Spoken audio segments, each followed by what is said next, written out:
so much for letting me come over and do this with you.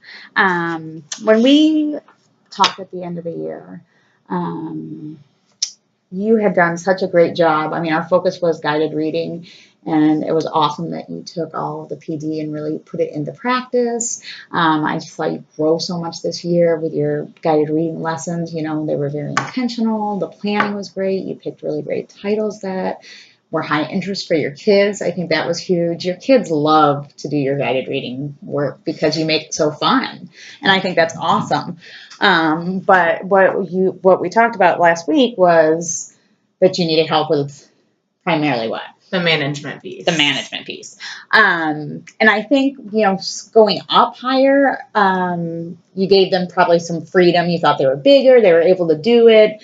But I almost think it makes it more difficult for you too, because of the noise. And I felt like sometimes you felt like you had to redirect people or, you know, continue to keep them moving and things when you're at your table, you want that time to be so perfect and protected that you don't want to have to worry about the rest of them. Right. So I came up with this that I think will really help you. You can still give them choices, just in different ways. Okay. So I was thinking that if we start out next year, just have it very deliberate, purposeful, meaningful, that they will have tons of stuff to do, stay on task.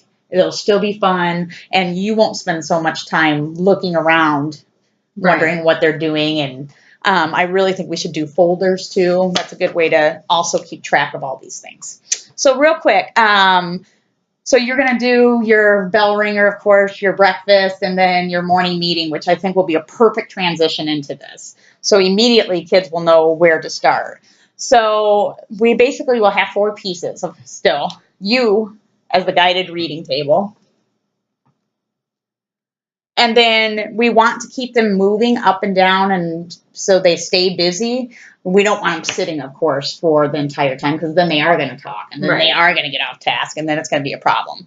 So I highly recommend doing a rotation of guided reading, so that would be with you, obviously. And the next thing that they would do is back at their seats, must-dos. And that can be anything that you wanted to. I really highly recommend word study work. So on Monday, you obviously go over the words with the kids, but then have a set schedule for that even. Every Monday, you're going to do alphabetical order. Every Tuesday, you're going to do pyramids. Every Wednesday, you're going to write the words with the definition in your own words. Every Thursday, you're going to write them in sentences. So on and so forth. But I think that's another easy way to really take care of must-dos of things that you want done, and you keep it all in a notebook, and it's there, and you can check it very easily. The next thing, we want them to move again. Mm-hmm. So I would highly recommend doing centers then, because those are typically, they're up and doing something different. Right. They're not sitting at just their tables again. And then last, I always had some kind of task for them to do. And I typically try to do it cross-curricular and put it with something I'm doing in science or social studies. So if we start the year, maybe next year at the beginning of the year, you could do your plant cell flip book. Okay.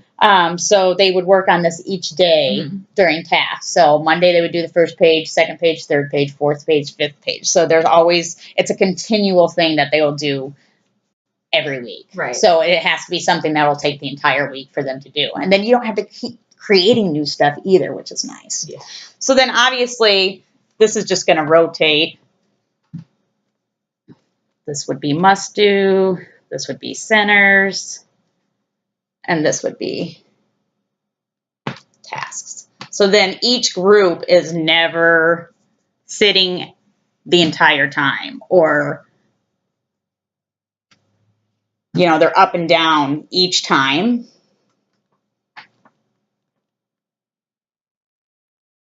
So then it never, then they really won't get off task. Right. You know, you won't have to worry about that. So then this would be guided reading, this would be must do, and all kids will be up and down moving on task the entire time.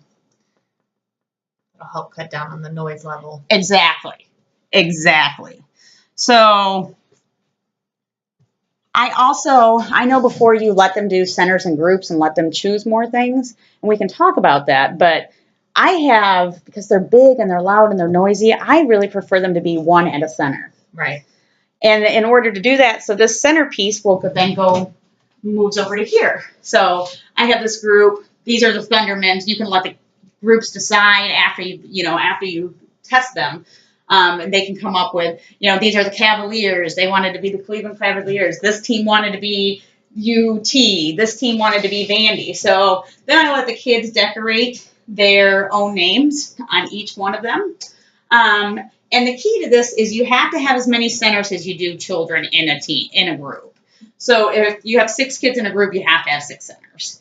It's okay if not every single one of them gets to a center. It's not the end of the world. Okay. But you have to have 6 in order to do that. And what I noticed in your room is you love to integrate technology. And I think kids really love that too. So immediately the desktop center computers could be one center. Mm-hmm. And you could make that one say, you have to do this Imagine Learning if your group's A and B, if your group's Thunderman and Cleveland, and then if you're a group Tennessee or Vandy, then you all do IXL. So that's a cool way you can differentiate too centers and meet the needs of all kids.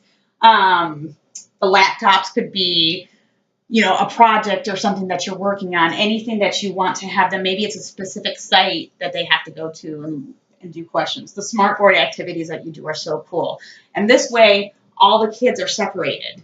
So they're all individual. Yeah. They're not talking. Now, we need to obviously add a couple more centers. So with our EL population, I really think the Fluency Center, where kids can read the passage and they record themselves, and then they go back and make their corrections on the page and do it again and try to beat their time. They really love to do that, and that's something easy.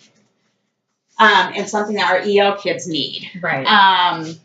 What else do you think that our EL children need constantly? Listening. Listening. So let's do a listening center. I still think it's so important for kids to hear how things are supposed to be read. Right. With timing and cadence and all those kinds of things, because a lot of them aren't read to at home. Right. So we could do the storyline online, and then they have a response to that. Because we always want them to have something to do afterwards, too, for accountability, and that would also go in the folder and something for you to check. And then last, what do you think we should do? I know one of our big focuses is writing. That's great. We'll do a writing center. And that, too, can be differentiated. Maybe these 2 groups will just write a sentence, and this group will be required to write a paragraph. So that's a great way how you can differentiate too, and we'll talk about that next. So this way, the kids all get to go to centers. They're at the guided reading table with you. They're on task with must-dos. They're at the centers, then they're doing their task. And this makes it a really simple piece. All the kids can just look up and see where they are. So they know that day they're going to be at desktops. All these kids are going to be at Fluency. All of these kids are going to be at laptops. All of these kids are going to be at listening. All of these kids are going to be at writing. And all of these kids will be at Smartboard. And instead of having to move all of these up and down, up and down, up and down, the next day, you just move the centers down one. So Tuesday,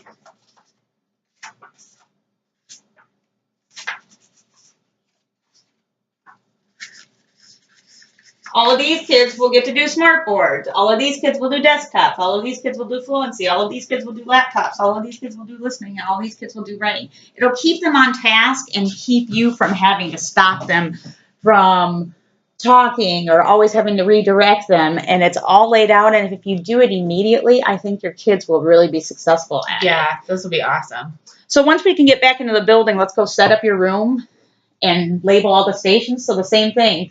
You'll put Smartboard on the Smartboard. You'll put desktop on the desktop. You'll put Fluency Center at the Fluency.